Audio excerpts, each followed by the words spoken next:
Hello दोस्तों, आप सब लोग जानते होंगे कि जो साइंटिस्ट होते हैं उनकी अपनी एक थ्योरी होती है और उस थ्योरी को प्रूफ करने के लिए वो अलग अलग एक्सपेरिमेंट करते हैं और उसके बाद किसी निष्कर्ष पर पहुंचकर अपने थ्योरी को प्रूफ करने की कोशिश करते हैं। ऐसे ही एक साइकोलॉजिस्ट दंपत्ति थी सन 1930-31 ईस्वी के आसपास में। उनका जो एक्सपेरिमेंट था वो ये था कि क्या चिंपैंजी के जो बच्चे होते हैं वो ह्यूमन बिहेवियर में जब रहते हैं तो वो कुछ सीख पाते हैं, कुछ लर्न कर पाते हैं कि नहीं कर पाते हैं। तो इसके लिए उन्होंने अपने छोटे बच्चे के साथ में एक चिंपैंजी के बच्चे को बड़ा करने का सोचा।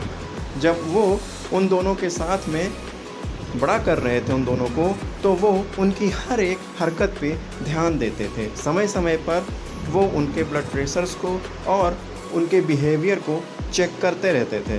बहुत ही हैक्टिक था, लेकिन वो उनका एक्सपेरिमेंट था जिस पे वो काम कर रहे थे।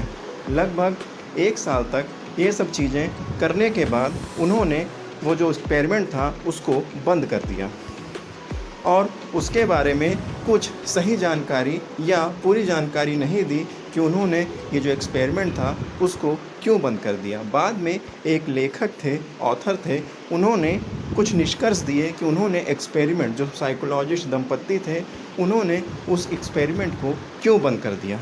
उनका निष्कर्ष था कि हो सकता है कि जो चिंपैंजी का बच्चा था वो धीरे धीरे बड़ा हो रहा था और उसे संभालने में इनको दिक्कत हो रही हो, साइकोलॉजिस्ट दंपत्ति को, जिसकी वजह से वो उस एक्सपेरिमेंट को बंद करने पर मजबूर हो गए। उन्होंने एक निष्कर्ष और दिया कि हो सकता है कि जो बच्चा है वो चिंपैंजी के गुणों को अपने अंदर ले रहा हो, जैसे चिंपैंजी की तरह आवाज़ निकालना, उसकी तरह बिहेवियर करना। ऐसे ही कुछ चीज़ें हो सकती हैं जिसकी वजह से वो एक्सपेरिमेंट बंद किया गया।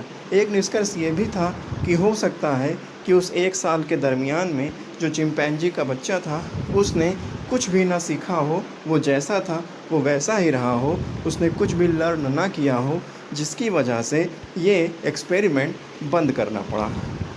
तो ऐसे ही कुछ निष्कर्ष दिए गए उस समय कि हो सकता है इन निष्कर्षों के कारण उस एक्सपेरिमेंट को बंद कर दिया गया हो। अगर ये जानकारी आपको अच्छी लगे और ऐसे ही और अधिक जानकारी के लिए, रोचक बातों के लिए, आप मेरे वीडियो को लाइक, सब्सक्राइब और शेयर करना बिल्कुल मत भूलिएगा और मेरे चैनल को भी सब्सक्राइब कर लीजिएगा।